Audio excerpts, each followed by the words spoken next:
Hello, ladies and gentlemen, and welcome to our interview with Justin Beals. Justin is the co-founder and CEO of Strikegraph, which is a compliance SaaS solution that helps companies earn revenue and move deals faster through simplifying security certifications. Justin, welcome to our Risk Management Show podcast. Thanks, Boris. I really appreciate you having me on today. Yeah. Absolutely. Thank you, Justin. Could you perhaps tell us, let's start about yourself. Tell us a short story about yourself, what brought you to your current role and what you have been up to these days. Sure, Boris. So I have spent about 30 years in software development, especially networked product. So SaaS products and enterprise solutions. I certainly started off my career working on actual network deployment, but really quickly moved into developing online applications and websites. Over the past 10 years, I generally play a role as a chief technology officer or a vice president of product development. And during that time, specifically, there was a AI technology startup that I built with a team about 5 years ago. And we had a product that would recommend the likelihood that a job applicant would be a high performer. And to build our models, we had to share a lot of data with our customers. And the number one issue that we had at growing that business was getting trust with the buyers to share the data with us. And so as a chief technology officer, it was my responsibility to help design a security posture and empower our sales team to close those deals. And it was just a huge problem. It was a real challenge. And so I got really interested in the space. That led me to found Strikegraph 2 years ago, a little more than 2 years ago. And since then, Strikegraph's been working really hard to solve these problems for our customers. Yeah. Okay, fantastic. So just to continue, what are typical use cases of your customers and how does Strikegraph help companies or customers innovate and meet compliance requirements? Sure, Boris. So we like to say that our customers are any B2B company that shares data. Because what's happening in the marketplace, just like it happened for me in my career as a CTO, is when you ask for that data share, essentially the buyer of your solution starts getting really nervous. And the reason is about 70% of major data breaches are happening through a third-party vendor. And that's why I'm sure your audience is very aware that there's a whole marketplace about third-party risk management solutions out there. Yeah. Well, we didn't tend to focus on the third-party risk management. We instead focused on helping the sellers of the businesses kind of reach certifications that are really critical to close deals. These certifications that they earn are like a signal that they've built a mature company with good security that meets a specific standard that's been independently verified. So this is what typically happens for us. Let's say that we have a customer and they are a health tech customer. And that health tech customer has a platform and they're going to store patient healthcare information. They're trying to sell to doctors' offices or hospitals. And those buyers are telling them, hey, we can't buy from you unless you're HIPAA compliant and you're SOC 2 compliant. And so that company then comes to Strikegraph and says, hey, Strikegraph, we need to get SOC 2 compliant really quickly. And so Strikegraph, our primary goal is to help them get through the audit, receive the certification so that they can unlock that revenue. And you probably have a secondary question like, how do we do that? I'm gonna save and let you ask it. But that's in a nutshell, right? Like getting to that certificate and unlocking that revenue is critical. Yeah. Yeah. Maybe first explain for people who don't know what is SOC compliance, and maybe can you tell us a little bit some stories about how you what you have learned doing some SOC 2 or whatever, Yeah. SOC 2 audit. Yeah, absolutely. So as we know, there are a variety of different standards out in the marketplace. You're based in Europe, and one of the most common ones in Europe is ISO 27001. SOC 2 has been more common in North America, but lately we've found them to be very interchangeable. And we've seen recent moves by European Union to say that SOC 2 is a good security standard for European companies to accept. These two standards are, I like to call them like general security standards. They're very applicable to a variety of types of businesses in a variety of types of industries, and they're utilized kind of as that general security solution. There are some standards that are more industry specific. For example, HIPAA here in the United States is our healthcare specific standard. And then we'll see liability standards, not necessarily revenue unlocking standards like GDPR or California consumer privacy in the United States. And there's constantly new standards that we're hearing about coming into the marketplace. A really arcane one is called CMMC here in the United States. And that one's for companies that would like to do work with the Department of Defense, for example. Yeah. So for anyone who is listening, what would the major initial steps to start when working in cybersecurity or in vendor risk management? Yeah, so we've seen two different types of products on the marketplace. I'm going to describe the one we're not first. One of the products we see on the marketplace is what I like to call a security checklist. And it's essentially either an audit firm or a company is saying, hey, do these 100 things, these 100 security controls, and we will say that you are SOC 2 certified, or we will get you through an ISO certification. That's a real problem for me, especially as a chief technology officer. When I looked at those solutions, what I realized is that we would be doing what we like to call security theater, that anywhere between 30 to 60% of those checklists didn't apply to any business that I had ever worked at. And so Strikegraph took a very different approach.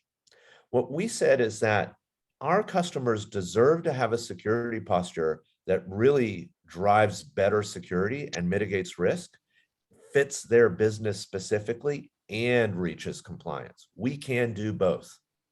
And so the way the Strikegraph platform works is that our customers come onto the platform and they answer a risk assessment right off the bat. There's about 45 common risks that are in the platform. And for each risk, as the customer scores the risk on the likelihood and impact of that risk, if it were realized for the business, we actually recommend the security controls that mitigate that risk. And we have mapped our massive database of security content to multiple standards at the same time. So as you turn on a control, for instance, if you say, hey, we have a risk, and the risk is if data is not encrypted, it is easy to share broadly and can result in a data breach. Okay, common mitigation for that risk is a security control that says we're going to encrypt data at rest.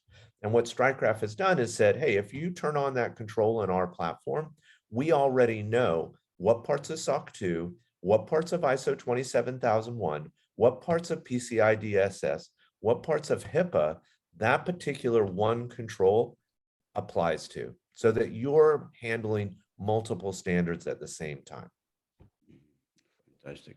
So I want to hear your personal opinion. What is the commonly held belief or perhaps a major misconception in your field of expertise, like cybersecurity or audit certification, that you are strongly disagree with? Yeah, I think the one that I strongly disagree with is this idea that you're essentially going to have to do things because of the standard that don't apply to your business. And this is one thing that I learned, going through our own SOC 2 audits. Every business is a little unique. And so, for example, as you're doing that risk assessment, there are certain risks that don't apply to certain companies because they haven't built their technology in that way, or they don't offer that type of service. And if you have a risk that doesn't apply to your company, when you go into certification, as long as you show your risk assessment and say, hey, we measured that risk, it doesn't apply to us because this is our type of business, you won't get audited for that portion of the standard. And so we have a saying in product development that, like, if I have the ability to modify the scope, I can promise you on time, on budget delivery. And I think scoping is really critical for these security postures as well. If you understand that you have flexibility for how to scope things, essentially you have the ability to build the most efficient, effective security posture that still meets the compliance. I think the other one that I really find wild is that um, I've seen a very common thing where everybody says, well, you have to get antivirus software installed on every laptop. And it's a very common thing that we've heard in the marketplace. I'm an ex-chief technology officer, and I have seen significant breaches happen from antivirus software. And I don't find them like good pieces of software in the marketplace. They're typically malware or at best adware, and they're just they actually represent a security risk to me. So we talked to our auditor about it, and I explained to them that we don't do antivirus software. We use other tools to lock down our workstations, like firewalls and things like that, and good training for our teams around phishing. And they were like, yeah, actually that makes really good sense. And you're right, there's been a lot of breaches through the antivirus software itself. And so it seems like a smart choice. And so we didn't have to implement that. Yeah. Mhm. So you obviously just startup, which is have the two years old, right? Can you That's right. tell us what was your main growth factor? What is it because of probably drivers of your growth? Is it data security, privacy, ESG, or perhaps another? Yeah. Well, the main driver of our growth is that our customers need to unlock revenue. So we get a call 2 or 3 a month where a potential customer calls us and says, hey, I got a deal on the line and the buyer is not going to sign the contract until I get through a SOC 2 audit. Of course, to me as a CEO now, that's exactly the type of product I want to sell, where our customers get real immediate value out of engaging with Strikegraph. Now, to give you an idea of our growth, in just 2 years, we have hundreds of customers already. I Wow. mean, the growth at Strikegraph has really blown me away. And I've been working at startups for 20 years now. I mean, since the late 90s. And so I've never seen one of my startups that I was working at, either as a CTO or as now a CEO, accelerate as quickly as Strikegraph has. And it's two things. One is the acceleration is that it's a real problem. It is I need to grow my company. I can't grow my company unless I get this audit accomplished. And therefore, I need a solution like Strikegraph. And on top of that, our solution is really fits each of those customers. So we have customers across AI tech, fintech, health tech, insurance tech, education technology, across the board. They're challenged with this.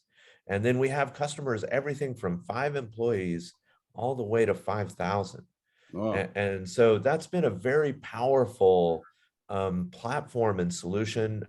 I've been building product for a long time. And so we were able to invest all that great experience, both as a team, to develop really one of the most powerful security-centric governance, risk, and compliance platforms in the marketplace. Fantastic. So how were you able to achieve this in such short time? Because probably there are some other companies that are already established in the market. You're the secret in your marketing, or is it something about your product that? Yeah. Yeah, our secret is in our product. We definitely have some competitors, and they spend a lot of money on marketing. And I oftentimes talk to folks about this. And for those of your listeners that are in the startup world, some of these concepts will make sense. There's a saying in the investor community, the venture capital community, that you're looking for a company that has quote unquote product market fit. And they typically use a signal where they say, if you are earning $1 million in revenue, you have product market fit. And I say to folks that our competitors got to $1 million in revenue quickly, just like we did, but they don't really have product market fit. The problem is so massive. I mean, there's $100 billion spent globally on non-financial audits. that what they really have is problem market fit, that they're so desperate to try and solve the problem that people will throw money at it just to get it to happen, right? And what Strikegraph has done is said the product really matters here. And so we were very careful with developing our product and listening to our customers.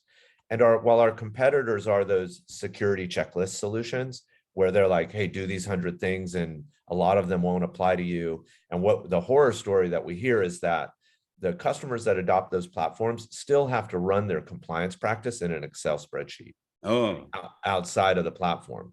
And so with Strikegraph, you don't have to do that at all. The whole entire compliance practice is handled inside the Strikegraph platform because we built it with flexibility in mind.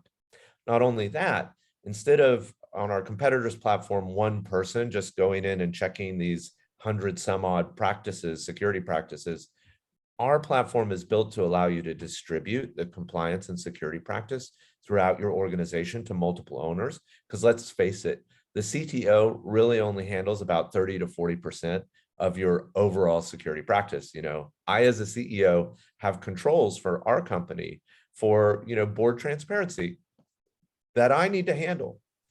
And so one of the really amazing things about Strikegraph is you get that distribution of the security posture, and that I think builds a ground up culture of good security. And so that is, our product is what has allowed us to accelerate the growth.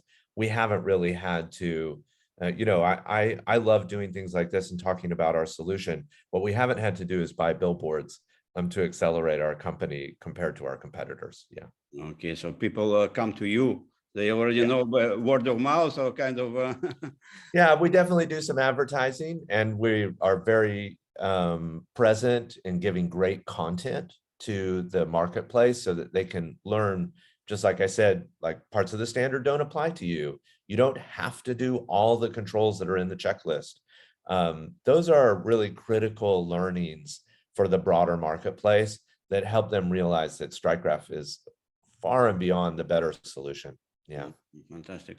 So you said you were in the past it was a CTO. Now you're a CEO and founder. So how did your perspective change between these two different work environments? Yeah, it is a big change. I'm learning some of the mathematics around being a CEO of a venture capital backed business. I have an amazing board. The Strikegraph board are my teammates, and we collaborate extremely well together. Some of the things that I did as a CTO still apply, being focused on product and solution, letting that really lead the value that our customers get out of us, and being very thoughtful about it. And also as a CTO, you have to be a manager and a team builder. And so I have a lot of experience in really building a great culture and team. And I've brought that certainly to being a CEO. I think that one of the other, big differences for me as a CEO is I need to make sure and let my teammates, my Chief Technology Officer at Strikegraph, Dr. Sally Moore, and our VP of Product, Micah Spieler, do their jobs and not, not be in the mix too much, and let them really take responsibility and push forward and give them a sense that I have a deep confidence in what they do. Yeah. Mm-hmm. So because we are going to the end of this episode, what are the trends in your sector? What do you see happening in like say 3 or 5 years in this sector? Yeah, I think there's a couple things that we're going to see in the sector. One of the things that I think we're going to see is a lot of, and we're already seeing it today, is the response to ransomware has been a real struggle. And I have a lot of colleagues that I've worked with in the past in Latin America and Costa Rica, for example. Right now, the government there is going through a horrifying ransomware issue. Wow. And so I think that that what we're going to see is continued movement towards vendors being required to meet the same security standard that the buyers expect themselves to live under. And so this is only going to accelerate. If you are a technology vendor and you want to sell to the Costa Rica government, they are not going to be interested if you are not meeting a standard of securitization that they expect. And it's because they're living through this real nightmare right now. The other thing that I'm really interested to see come out is a good standard on zero trust. So we really like the zero trust concept, but it's still a philosophy, not a measurable practice. And as I think the marketplace, especially people, your listeners who are risk managers and compliance experts, start to say that, hey, to call yourself zero trust, you really need to hit these important qualifications or rubric. We love that because that allows us to kind of build a security posture concept around the standard to help our customers meet it. I think those are some of the big changes that we're anticipating. Yeah. Okay, fantastic. So if someone who is listening to this interview, we have about 20 minutes of interview, would like to take maybe one or two major takeaways in one or two sentences, maybe three, what would it be? The number one is you deserve to be able to design the security posture that fits your business. You can still be compliant. Don't take a checklist. That's a critical one for me.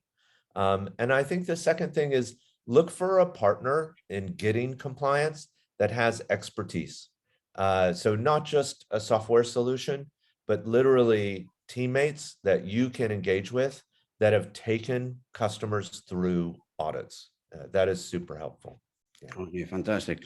So because for myself, I'm running a global risk community, which is a platform for risk managers and the compliance professionals. And I always ask this question of my guests. So how we can better contribute to this unique and complex world of risk management from your perspective? Yeah, I think, well, and I have to kudos the community itself. Getting behind an industry accepted standard is a critical lever to people getting security in place. When we talk too much philosophically and not about, hey, we like SOC 2, we like ISO 27001. Every standard is flawed in some way, but giving companies a standard to go and meet and reach and allowing the community of your community, especially, to say, this is a standard we like right now. We're certainly going to iterate and improve it, but we have a framework. That is critical. It is really hard to reach a level of maturity as a vendor if you don't have that. And so I love both that the community has gotten behind some industry accepted standards that are kind of formed by good communication from multiple organizations. And I ask the community continue that critical work. Yeah. Fantastic. That's were all my questions. If I missed something, maybe, and you would like to add, please go ahead. I just want to let everybody know that if you're interested in what Strikegraph does and how we can help you, please go to strikegraph.com. We have a nice little chat there. If you have any questions about any of the things we talked about or standards, we have very good experts ready to answer questions, or you can schedule a demo and see our solution yourself. Yeah. Okay, fantastic, Justin. Thank you for your interview. And I hope we will communicate with you in a few months to see how you progressing in your interesting work. And maybe you will see not 3 requests, but 5 per week, or maybe 10 per week.